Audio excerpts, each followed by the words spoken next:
오늘 제목은 타협의 길 대 결단의 길. 벌써 제목이 아주 결연한 어떤 모습이 보이죠.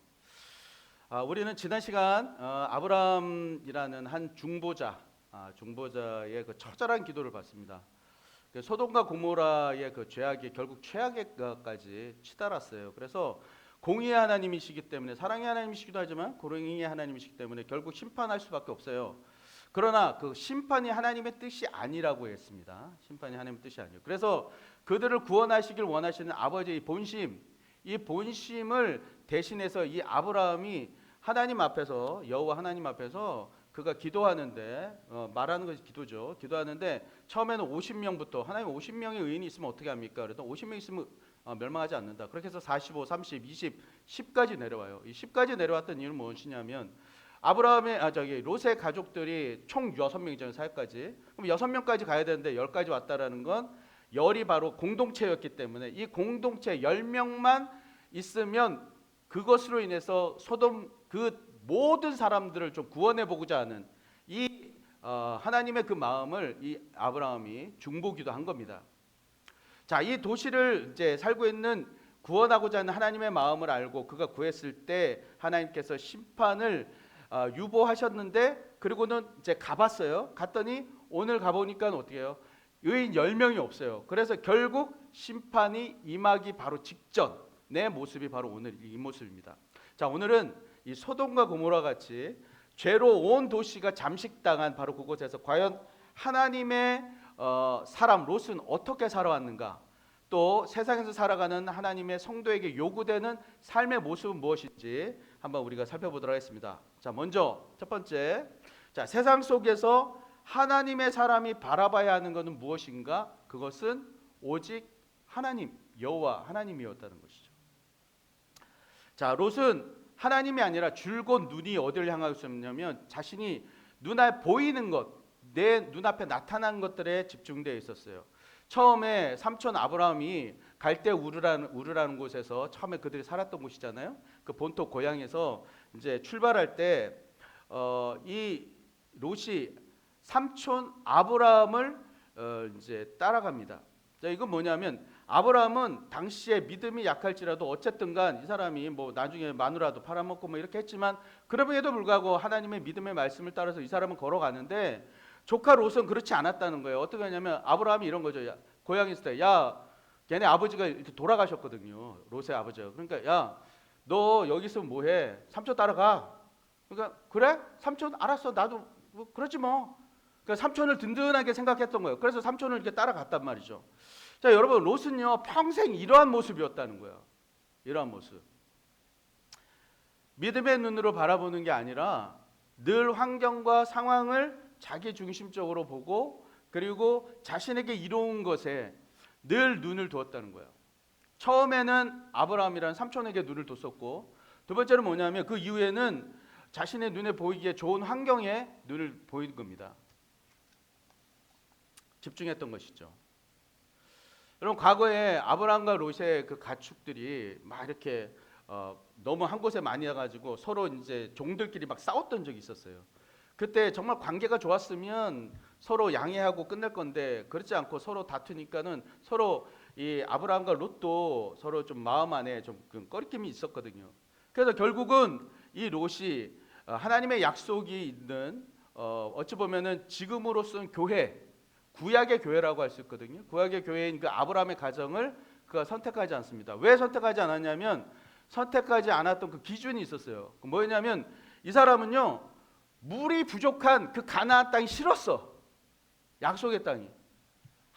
맨날 기도해야 되고, 기도해야만 뭔가 하나님이 이루어줘야 되고, 이루어주고, 안에 그냥 가만히 있어도 그냥 내가 이제 넉넉하니 뭐 이렇게 살고 싶은데 그게 안 되면 맨날 기도해야 돼. 그게 싫은 거야. 그러다 보니 이 사람이 딱 보니까 어디에 보였냐면 저기 요단 지역, 그 우리 사해 있잖아요. 사해 그 밑에 지역, 에돔 지역 그쪽이 굉장히 좋게 보였어요. 그래가지고 마치 어떻게 보였냐면 에덴 동산 같고 애굽 땅 같더라 이런 표현하거든요. 그 뭐냐면 다 자기가 경험했던 그 애굽 땅의 그 물의 풍족함, 나일강으로 인한 물의 풍족함, 스콜 현상으로 인한 물의 풍족함으로 이 사람이 저기가 내 마음에 드는 곳이야 라고 거기를 바라봤단 말이에요. 거기를 가기 원했습니다. 여러분, 그런데 그렇다면 하나님께서는 이 아브라함, 즉 이 아브라함의 영향권 안에서 떠나버린, 어찌 보면 교회에서 떠나버린 이 롯을 그냥 버리셨는가? 그렇지 않았단 말이에요. 계속 그를 부르셔요. 어떤 사건이 있었냐면 바벨론이라는 저게 강대국들, 한 4개의 강대국들이 이렇게 이쪽에 지중해 지역의 소도시 국가 한 5개 나라를 쳐들어와요. 그 중에 소돔이 있었던 거예요. 이 소돔이 있었는데 쳐들어왔을 때 조카 롯과 이 작다 뭐 이렇게 모든 재산과 이런 사람들이 다 끌려간단 말이에요, 바벨론으로. 그때 여러분 한번 생각해 보세요. 롯이 어떤 심정이었을까요? 롯이 얼마나 비참했을까요? 이제 여러분, 당시의 종의 상황과 종의 처신은 신세는 굉장히 비참한 거라고요. 왜냐하면 언제 죽어도 이게 이상할 수 없는 그런 사람들이 바로 이 종이었단 말이에요. 그러니까 롯의 입장에서는 내가 왜 하필이면 아브라함 우리 삼촌 집을 떠나가지고 내가 이 모양 이 꼴이 됐을까? 이런 생각을 하고 후회했을 거라고요. 여러분, 이때 아브라함이 집에서 길리웠던 318명의 병사들을 데리고 가서 야간 급습해서 사람들을 다 구출해서 옵니다. 여러분 한번 생각해 보세요. 정상적인 신앙인이라면 여러분 지금 기적이 일어난 거거든요. 큰 나라, 바벨론에 있는 큰 나라들을 이 318명이 가서 아무리 게릴라 작전이라고 해도 이겼단 말이에요. 그래서 다 구출해 왔어. 이건 기적이잖아요. 기적이 일어났으면 아니 롯이 좀 변화가 돼야지. 이 사람이 어떻게 하냐면 다시 소돔으로 돌아가요. 왜? 왜 그런 거예요? 이 사람은 그가 바라보는 게 동경하는 것이 무엇이냐면 바로 그 도시에 있었기 때문에요. 그 소돔에게 있었기 때문에. 그래서 내려놓지 못하는 겁니다. 그래서 결국 그가 그 도시에서 어떤 위치에까지 올라갔는가? 1절입니다. 자, 우리 눈을 크게 뜨고 앞에를 보면서 같이 한번 읽어보겠습니다. 시작. 1절. 네. 혹시 1절 있나요? 이렇게 같이 시작. 저녁 때 그 두 천사가 소돔에 이르니 마침 롯이 소돔 성문에 앉아 있다가 그들을 보고 일어나 영접하고 땅에 엎드려 절하며. 제가 PPT를 저기를 안 했는데요. 저기 보면 성문에 앉아 있었다 이런 표현이 있잖아요. 여러분 지금 롯이요 그냥 동네 마실 나가 가지고 성문에 그냥 앉아 있는 게 아니에요. 저기 의도적으로 성문에 앉아 있었다라고 이야기하는 것은 그 의미가 있습니다. 고대에는 롯이 살던 그 고대에는 성문에 이제 사람들이 가장 많이 모였어요. 왜냐하면 성문이 있으니까 사람들이 많이 출입하잖아요. 그러니까 거기에 사람들이 많았어요. 그래서 시장도 다 거기 있고, 왜냐하면 사람이 많은 곳에 뭐 물건도 팔고 하니까 시장도 많고, 그렇지. 시장도 있고 뭐 사람들이 복작복작 할 거 아니에요. 그러면 시장도 있고, 그리고 사람이 많고 시장이 있고 그러면 어떤 일이 발생합니까? 사건 사고가 발생하겠죠. 그러면 그 사건 사고를 해결해 줘야 될 또 사람이 필요한 거잖아요. 해결해 줄 사람이 누구냐면 그 도시에 이제 그러니까 유지가 되고 또 나이가 또 연세가 있는 사람들이 거기에 앉아서 3명, 5명, 그다음에 7명, 9명까지, 그러니까 홀수로 이 장로들이 앉아서 그 재판을 열어줬단 말이에요. 9명 뭐 홀수란 거는 이제 판결을 내리기 위한 어떤 그런 거였죠. 따라서 여러분 롯이요 장사했다는 얘기가 성경에 없어요. 그렇다면 이 사람은 무엇이었냐면 바로 그 성문에 앉아서 도시의 유지로서 장로로서 그 재판하는 역할을 감당하고 있었다. 그렇게 볼 수 있습니다. 따라서 이 롯이 그 타락한 소돔이란 도시에서 인정받을 정도로 푹 젖어 있었다라고 우리는 또 반대적으로 생각할 수 있죠. 이런 롯이 당시에 어떤 상태였는지 베드로후서에 말해주겠습니다. 베드로후서 2장 7절에서 8절. 네, 시작. 무법한 자들의 음란한 행실로 말미암아 고통 의로운 롯을 건지셨으니 이는 의인이 그들 중에 거하여 날마다 저 불법한 행실을 보고 들음으로 그 의로운 심령이 상함이라. 여러분 저기 보면 하나님의 백성 롯이요. 쉽게 말해서 우리 교인들이 지금 죄악 구덩이에서 계속 있다 보니까 그 심령이 상했다는 거예요. 여러분 왜 롯이 이렇게까지 됐을까요? 왜 이렇게 됐을 것 같아요? 하나님을 바라보지 않았기 때문에. 뭐 하지 않았다? 자, 크게 우리 해볼까요? 뭐 하지 않았다? 하나님을 바라보지 않았기 때문에. 그는 아브라함이라는 구약의 교회, 그러니까 구약 시대 때는 그 가정이 하나의 교회잖아요. 우리는 지금 이렇지만 구약의 그 교회에 속해 있을 때도 이 사람의 이 롯의 마음 가운데는 자신의 탐욕으로 여전히 세상을 바라보고 있었어요. 그러다가 결국 핑계가 생겼고 그것으로 소돔이라는 그 도시로 떠났습니다.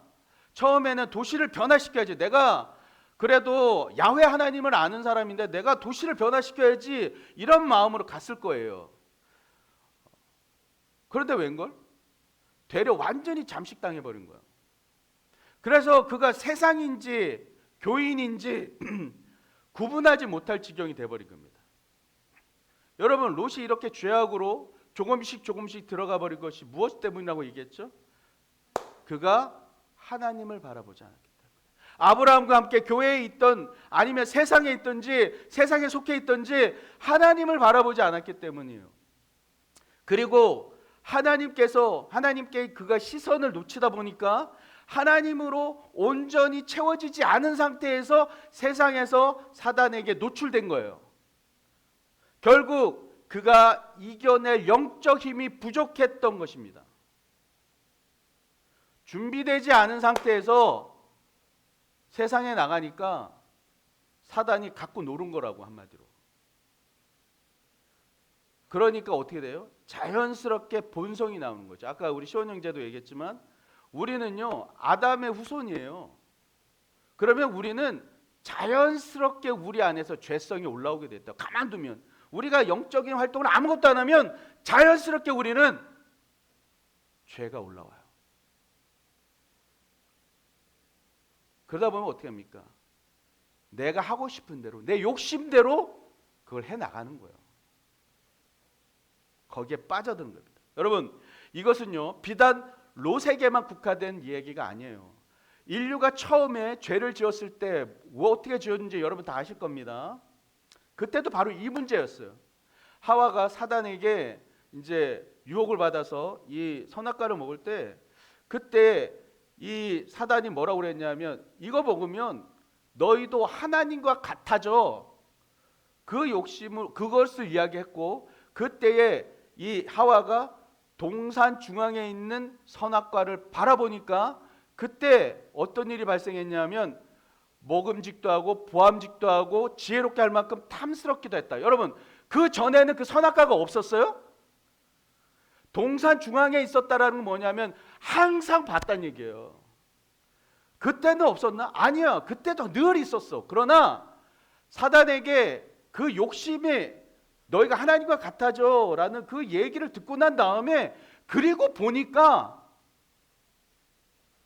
내 욕심이 이렇게 작동을 한 거예요. 하나님이 보이지 않았습니다. 하나님의 사랑이 보이지 않았고 자신의 탐욕만 보였던 거예요. 그래서 최초의 원죄가 여기서부터 발생한 겁니다. 뭘 바라봤다? 세상을 보고 욕심을 바라고 하나님을 보지 않은 겁니다. 여러분 우리가 무엇을 보는가가 참 중요합니다. 하나님이 주인된 자로 믿음의 눈으로 봐야 하는 거예요. 아니면 내가 인생의 주인이 되어서 탐욕과 욕심의 눈으로 보느냐, 우리가 그 갈림길에서 늘 서 있습니다. 하나님의 눈으로 하나님의 눈으로 보느냐, 아니면 내 탐욕의 눈으로 보느냐. 우리가 완전히 이 두 가지에서 갈라집니다. 달라지는 것이. 여러분 하나님을 바라보고 믿음의 눈으로 보는 성도는 그가 무엇을 하든지 그분의 뜻을 깨닫게 돼요. 그래서 내 인생에 일어나는 일들을 하나님의 섭리로 여깁니다. 그래서 자신이 내가 무엇을 하는데 어떻게든 흥하든지 아니면 내가 일이 잘 안 돼서 쇠하든지 이거 하나님이 이끄신 거라고 조용히 순종하면서 그 하나님이 이끄심 앞에 내가 따르는 거예요. 흥하든지 쇠하든지. 그러다가 주님의 길로 결국 나아갈 때에 내 앞에 장벽들을 뚫고 나가게 되는 거란 말이에요. 그러나 탐욕으로 세상을 바라보며 살아가는 인생은 여전히 그 시야에서 벗어나지 못해요. 그 탐욕의 시야에서 벗어나지 못한단 말입니다. 하나님의 뜻을 깨닫지 못해요. 자신의 뜻과 생각이 다라고 여겨. 내가 생각하고 나에게 좋은 것이 선이지, 나에게 악한 거 그거 악이야. 나에게 좋지 않은 거 악이야. 나에게 불리한 거 악이야. 이렇게 본단 말이에요.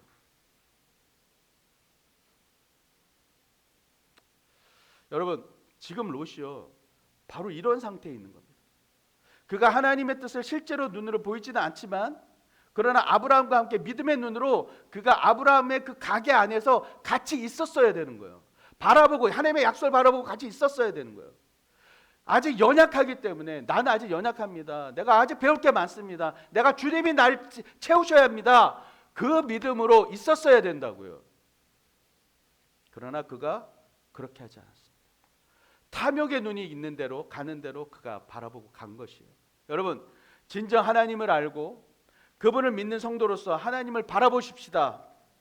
하나님을 믿고 내게 일어나는 모든 일들 향해서, 여러분에게 일어나는 일들, 그게 선하든지 내가 보기에 나에게 있어서 악하든지, 내가 하나님의 사람이고 하나님을 바라본다면 그건 하나님이 하시는 일이란 말이에요.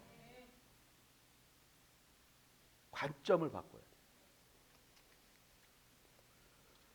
지금 내게 일어나는 것, 이 어려운 상황, 나에게 이 곤란한 것들, 이 재정이 어려운 것들, 이 모든 환경이 어려운 것들, 분명 하나님이 살아계시니까 무슨 뜻이 있겠지.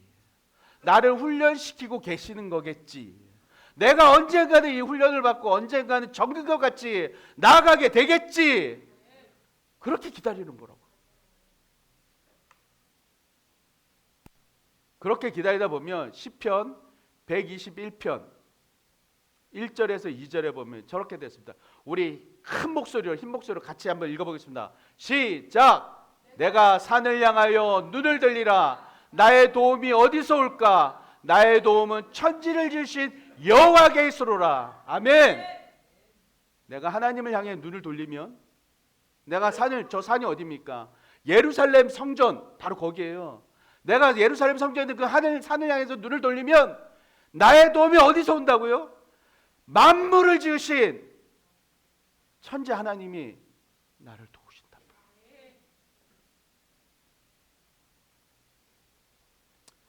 여러분, 우리 그 하나님 바라봅시다. 자, 두 번째로, 하나님의 사람은 하나님의 뜻을 올바르게 분별해야 합니다. 여러분, 롯이 타락한 도시에서 장로의 역할을 할 정도로 거기에 흠뻑 젖어 있었다고 했어요. 그럼에도 그가 과거에 아브라함과 함께 주님께 몸담았던 것이 있었는지 이 사람이 완전히 세상으로 가버리잖아요. 그러니까 예를 들면 이런 거예요. 어릴 때 이제 교회를 좀 다녔기 때문에, 이제 교회는 지금은 안 다니지만 그래도 그 아예 교회를 모르는 사람들처럼은 안 한다라는 거예요. 그게 어떤 거냐면 이런 겁니다. 여러분, 천사들이 이제 그 성문에 앉아 있는 롯 앞에 딱 나타났어요. 길 건너편에 딱 나타났어요. 그때 천사를, 이제 천사인지 아닌지는 몰랐지만 이 사람이 이제 그 사람들 집으로 초대합니다. 그러자 천사들이 아니라고, 아니야 우리들은 그냥 이 밖에서 잘 거야, 야밤에 밖에 잘 거야 라고 얘기해요. 왜 그렇게 했을까요? 그 뭐냐면 이런 거예요. 여러분, 죄는 거의가 밤에 일어나. 그러니까 그 도시가 얼마나 타락했는가를 보기 위해서 이 천사들이 밖에 야영하면서 그 죄악상을 보겠다는 겁니다. 그런데 극구 롯이 말리고 집으로 초대하니까, 그래서 결국 거기에 가죠. 여러분, 근데요, 보세요. 그 도시의 어느 누구도 롯과 같이 이렇게 초대하는 사람이 없었어요. 여러분, 원래 그 당시에 그 도시에 어떤 객이 오잖아요. 손님이 와요. 외부에서, 다른 도시에서 손님이 와.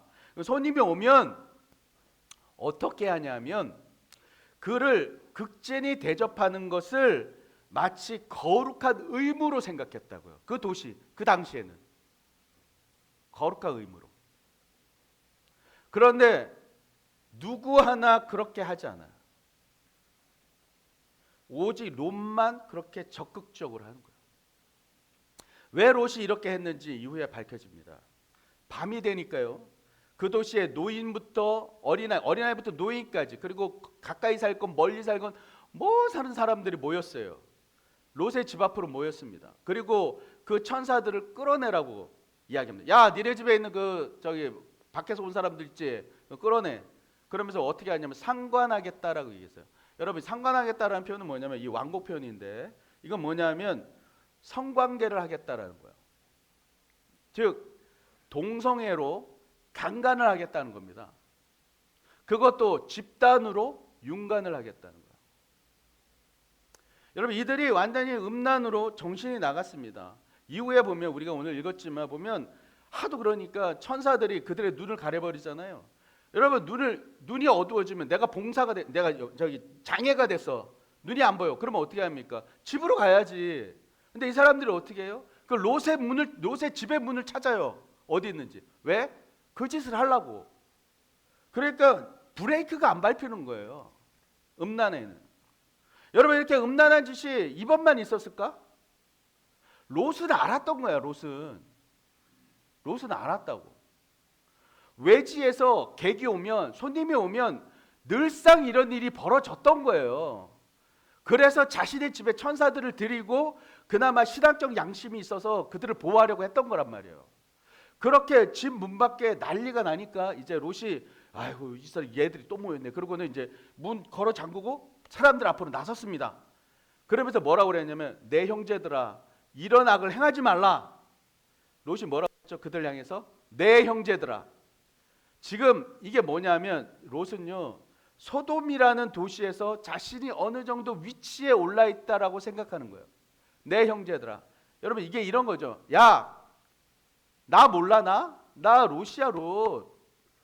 내 얼굴 봐서 한번 봐주라고. 내 집에 온 손님이잖아. 우리가 이런 사이가 아니잖아. 니네들 정말 이럴 거야? 이렇게 한 거예요, 지금 이 뉘앙스는. 그리고 그가 제안한 게 더 관건입니다. 더 아주 놀라워요. 어떻게 그가 얘기하면 이렇게 얘기하죠. 내게 남자를 가까이 하지 아니한 두 딸이 있노라. 청하건대 내가 그들을 너희에게로 이끌어 내리니 너희 눈에 좋을 대로 그들에게 행하고. 여러분, 이 두 딸이요 남자를 가까이 하지 않았대요. 그러니까 당시에 정혼은 해서 사위가 있었잖아요. 사위가 있지만 그러나 결혼 지참금을 주고 이 여인을 데려와야 되는데 아직 그 과정이 이루어지지 않은 거예요. 그러면 결혼할 사위들도 있는데 그 딸 둘을 그 천인 공노할 이런 인간들 앞에다가 먹잇감으로 던져준다고? 아무리 당시의 그 여성의 가치가 소유물에 지나지 않는다라는 그런 시대였긴 하지만 어떻게 자신의 딸들을 그 악랄한 인간들한테 던져줘요? 이 사람이 아들이 없었던 것 같아요. 딸만 둘이야. 그런데 걔네들 던져준다는 거지. 여러분, 지금 롯이요 완전히 그 타락한 도시에 물든 거예요. 완전히 병들었어. 정신이 병들고 마음이 완전히 병들어 있는 상태라고요. 하나님이 어떤 분인지, 어떤 뜻을 가지고 계신 분인지 모르는 겁니다. 이렇듯 하나님의 사람이 세상에 흠뻑 젖으면요 나타나는 현상들이 바로 이런 겁니다. 하나님의 뜻과는 상관없이 자신의 목표, 나의 목표를 위해서 하나님의 뜻이라고 생각하고, 내가 이 사람들 구해주면 하나님이 나에게 축복하시겠지, 천사들 구해주면 축복하겠지, 그리고 자기 딸들을 어디에다 내미는겨. 여러분, 최근에 그 넷플릭스, 여러분 아시죠? OTT 넷플릭스에 나는 신이다라는 그 프로그램이 있었어요. 그게 이제 그 후속편으로 지금 요즘에 나온 거 뭐냐면 나는 생존자다라는 프로거든요. 여기에 이제 처음에 나는 신이다는 뭐냐면 좀 큰 충격을 일으켰죠. 전 세계적으로. 이 JMS라는 그 이단의 정명석의 그 음란함과 그 문제들을 다 이렇게 부각시켰던. 근데 그뿐만 아니라 여러 가지들도 있었는데 그것이 가장 강조됐죠.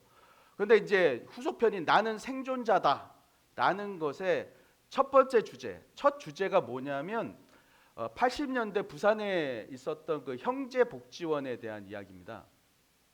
여러분 형제복지원은요 원장이 박인근이라는 사람인데 이 사람이 이제 만들었어요. 근데 전두환 정권 때 들어서면서 이제 거기 있는 노숙인들 그리고 이제 불황자들을 다 모아가지고 수용해가지고 이들을 사회에 유익한 존재들로 다 훈련시켜서 밖으로 내보낸다라는 취지였어요. 거기에는 수년간 여러분 한 3만 명 이상의 사람들이 거기에 수용이 됐었습니다.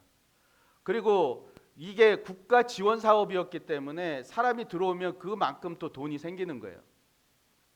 당시에 우리 올림픽 있었잖아요. 올림픽. 그러니까 올림픽을 하기 전에 거리 청소한다 그러면서 그런 일들을 벌였는 겁니다. 여러분 경찰들이요. 그래서 무고한 사람들을 정말 수없이 많이 거기다 넣었어요. 삼청교육대도 거기다 집어넣었죠. 바로 그런 일이 벌어졌습니다. 형제복지원에다 보냈습니다. 심지어는 어떤 일까지 했는지 아세요? 어린 아이들, 초등학생들, 중학생들, 이 어린 아이들도 부모가 있는데 납치해서 집어넣었다니까. 경찰들이. 왜? 다른 어떤 이제 이런 걸 그 범죄를 이렇게 하거나 이러면 그 상점이 있잖아요. 상점이 2점밖에 안 되는데 여기다가 집어넣으면 5점이 된대요. 그러니까 인사고가가 올라가는 거지. 갯단에 뒷돈을 받았습니다. 형제복지원에서. 그러니까는 아주 불을 켜고 막 길 가는 애 잡아다가 집어넣고 막 이런 일들을 벌였습니다. 여러분 여기에 온 사람들은 어린 아이들도 마찬가지지만 또 장애인 말도 못하는 장애인들도 진짜 매일같이 노동을 했어요. 뭐 돌 깨는 일, 노동 일을 많이 했습니다. 그러다가 매일같이 매 순간 맞는 거예요. 여러분 맞는 것도 그냥 맞는 게 아니라 왜 여러분 곡괭이 있죠? 곡괭이 자루. 곡괭이 자루가 얼마나 그게 단단한지 아시죠? 그거를 물을 먹여가지고 그거를 어린애들을 때린대요. 그래서 맞아 죽은 사람이 지금까지 600명이 넘습니다. 600명이. 그리고는 그 시체를 뒷산에다 그냥 파묻어 버린 거예요. 이불 싸가지고. 그런 일이 벌었습니다. 밤에는요 민망한 이야기지만 그 어린 아이들과 어린 남자아이들을 데려다가 성폭행을 했어요. 성적 놀이개로 삼았습니다. 여러분 근데요 그거 아세요? 여기에 이 형제복지원에 목사가 있었고 매주일 예배가 드려졌어요. 목사가 이 일에 동조했었고 원장은 매주일 주일마다 그 아이들에게 거기 있는 사람들에게 너희들 쓰레기야. 그러니까 너희가 변화받아 나가야 돼. 1시간씩 넘게 그렇게 훈시를 했다는 거예요. 그러면서 학대하고 매질에 쓰고 사람을 죽여보냈습니다. 여러분 원장과 그곳에 있던 목사가 주장했던 것은 자신들이 이렇게 했기 때문에 당시에 부산에 불황자가 사라졌다. 거리가 깨끗해졌다라고 얘기를 해요. 여러분 그들이 말하는 불황자에게는 인권도 없습니까? 게다가 이들이 행한 짓이 신앙이라는 이름으로 한 짓들인데 어디 하나님께서 예수님께서 이렇게 인권을 유린하고 학대하라고 했어요. 내 이웃을 사랑하라고 했는데 내 몸같이 사랑하라 했는데 어디 그런 얘기가 있냐고. 하나님의 사람으로 변화받아야 돼 너희들은. 그리고 구원받아야 돼. 그것을 이 사람들이 자신이 가진 폭력으로 그 지상명령을 이루겠다라는 거지. 그 과정에 따라오는 고통은 어쩔 수 없는 거야 로 본 겁니다. 여러분 이거는 참 기독교가 아닙니다. 참 기독교가 아니라고. 이들은 하나님의 뜻을 완전히 변질시켰어요. 그렇다고 우리가 책임이 없는 게 아닙니다. 그들이 우리 기독교에서 파생된 거예요. 악하게 자신의 탐욕을 위해서 사용했어요. 여러분 그것을 확인할 수 있는 게 뭔지 아세요? 이들이 그 이후에 그 아이들을 죽이고 그 피값으로 얼마나 수백억을 걷어요. 수백억. 자신이 지금도 호주에 몇백억짜리 재산이 있어요. 성도 여러분, 이렇게 하나님의 뜻과 마음을 내 마음대로 변질시켜서 이게 하나님 뜻이야 그러면서 우리 마음대로 사용할 수 있어요.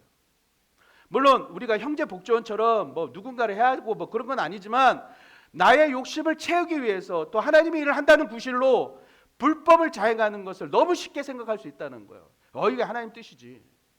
사회에서 일터에서 나에게 다가오는 그 유혹이, 여러분 유혹이라고 해서 꼭 술 마시고 뭐 음란하고 뭐 그런 것만 유혹이 아니라 하나님의 뜻과 상반되며 살라고 하는 요구들이 있단 말이에요. 공의와 정의, 미시파트와 체다크, 그 공의와 정의를 행하지 못하도록 유혹해 오는 거예요. 저 경쟁자들 짓밟고서라도 성공해서 영광의 자리로 올라가라는 겁니다. 그래서 그것과 타협합니다. 그리고 내가 이렇게 해서 인정받아서 이 분야에서 정상에 올라서면 그때는 하나님의 사람, 교인인 내가 정상에 올라선 것이니까 예수 믿으면 다 저렇게 성공해. 그렇게 다들 우러러 보는 거야. 그러니까 이게 바로 하나님께 영광 받는 거지. 뭐야 이게? 응? 이게 하나님이 영광 받는 거지. 내가 잘 되면. 여러분, 이것이 하나님을 사용하는 거예요. 세상적 가치와 타협하는 겁니다. 그 영광이 도대체 누구 영광인 거예요?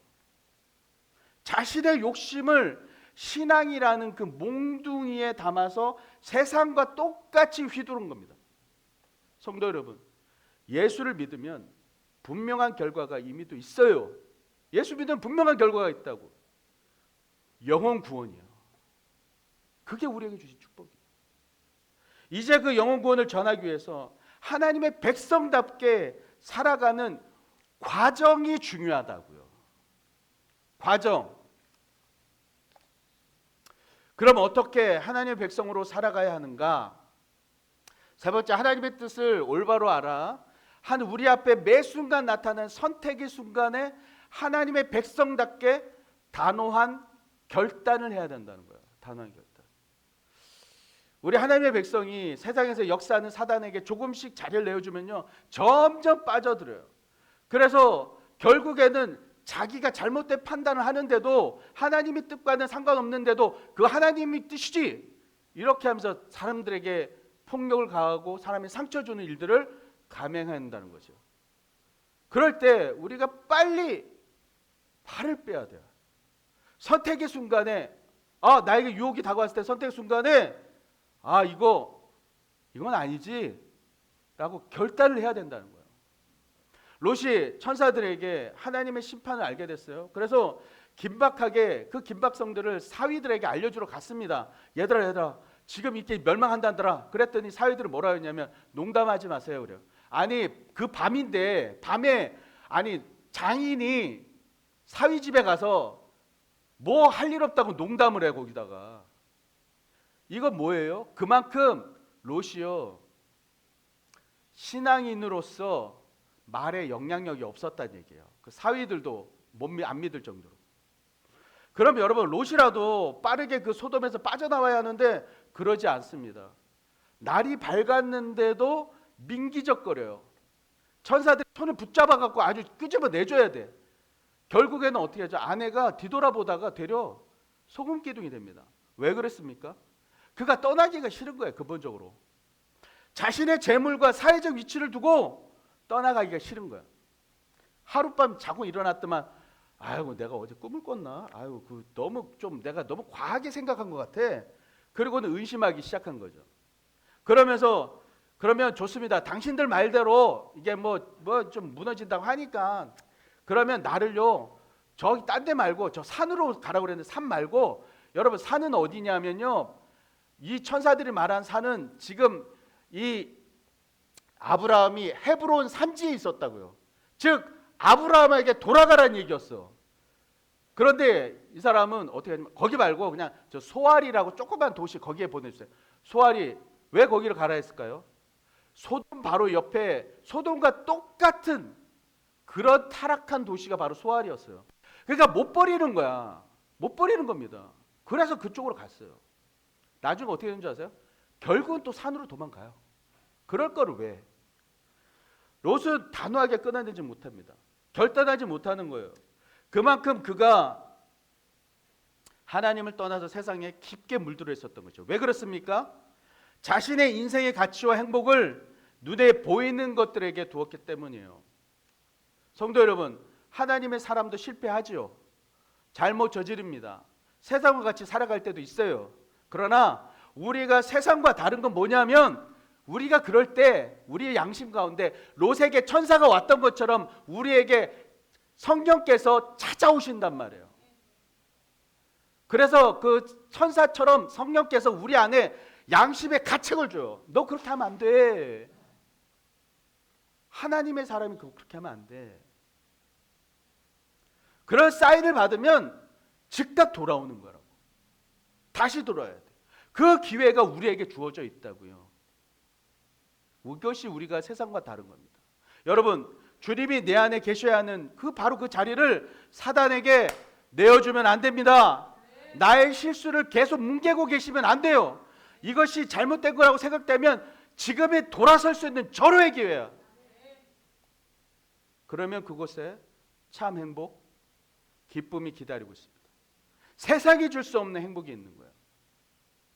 지난 주일에 우리 교회 한 성도님과 대화를 나눴어요. 교회 오신 지 한 올 봄에 오셨으니까 얼마 안 되셨습니다.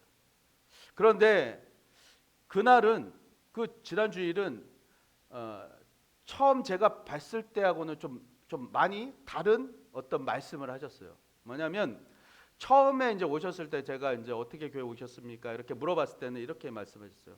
가정의 평화를 위해서. 가정의 평화를 위해서 오셨다고 얘기했어요. 그래도 하나님 앞으로 이렇게 나오기로 결단한 게 얼마나 감사해요. 그죠? 참 귀한 결단을 하신 거예요. 한마디로 돌아선 거란 말이에요. 그런데 지난 주일에는 그날 아침에 문득 행복하다는 느낌을 받으셨다는 거예요. 왜 그런가 했더니, 주일 아침인데 가족들이 전부 다, 이게 온 가족이 한 곳을 가기 위해서 그렇게 막 화장실 빨리 나와 막 준비를 하고 막 이러더라는 거예요. 뭐냐면, 교회를 가기 위해서 가족 전부가 다 부산하게 막 움직이고 막 씻고 막 이러는 모습이 너무 행복하시더라고요. 그리고 한 차에 가족들이 다 타서 교회를 향해 오는 그 길이 너무나 행복하더래요. 그러면서 이렇게 말씀하세요. 목사님 감사해요. 목사님 고맙습니다. 라고 얘기했어요. 그래서 제가, 아니요, 되려 제가 고맙습니다. 제가 이제 목사로서 저에게 있어서 참 보람은, 제가 뭐 돈을 많이 버는 것도 아니고 뭐 높은 지위에 올라가는 것도 아니고, 저에게 있어서 참 보람은 뭐냐면, 제가 목사 될 때 참 보람은 성도가 행복해하는 거, 성도가 변화되어 행복하는 거, 바로 그게 제 목회 보람인데, 그렇게 행복해 해주신다니 참 감사합니다. 제가 그렇게 말씀드렸습니다. 여러분, 그 성도님이 하나님께로 나오기로 결단했기 때문에 그 행복을 누리시게 된 거라고요. 지금은 주변 분들에게 교회에 나가봤더니 내가 참 이렇게 좋은 일들이 많더라 라고 권하신대요. 여러분, 그게 전도죠. 그게 전도하시는 거예요. 성도 여러분, 우리가 세상에서 단호히 결단하고 눈을 돌려서 하나님을 바라보면 행복은 바로 그곳 주님 안에 있습니다. 또한 우리가 주님의 뜻을 올바로 깨닫고 그렇게 결단의 삶을 살아갈 때 거기에 행복이 있는 거예요. 그리고 매 순간 주님으로 선택하는, 이것 할까 저것 할까, 그 순간에 주님으로 선택하는, 그렇게 선택할 때 참된 행복이 그 안에 있는 거예요. 내가 주님의 뜻에 순종했다는 그 기쁨. 그래, 오늘도 나는 이 유혹 가운데서 순종했어. 그 결과로 얻게 되는 참 가치 있는 축복에 여러분 행복이 있는 겁니다. 내가 재정적으로 어렵고 힘들고, 그리고 육신적으로 고통 아프고 질병에 있고 병원에 입원해 있을지라도 참 행복은 예수 안에 있는 거예요. 롯은 주님의 교회를 떠나서 세상에 젖어 살면서 하나님의 백성으로 양심을 지켜보려고 했습니다. 그러나 양다리를 거치니까 안 되는 거예요. 자신이 늘 바라봤고 사랑했고 아꼈던 그것들이 하나님 아래 있지 않으니까 결국 심판받고 무너졌습니다. 성도는 언제나 주님의 뜻이라면 단호한 결단을 내려야 돼요. 그곳에 삶에 참 희망이 있습니다. 성도 여러분, 우리 하나님께 마음을 열고 푹 빠져보십시다. 우리 때로는 버거워도 또 혹은 좀 더디 가더라도 느리게 가더라도 하나님의 말씀 앞에 순수한 믿음으로 하나님의 가치로 순종하는 거예요. 그래서 그 힘으로 세상을 정복해 가는 겁니다. 그럼 겉모습만 교인이 아니라 참 하나님이 기뻐하는 하나님의 참된 행복을 누리는 유업의 성도들이 될 줄 믿습니다. 그래서 진정 내가 머무는 그곳에서 참 행복을 누리게 되는 유업의 성도님 되시기를 축원합니다. 아멘.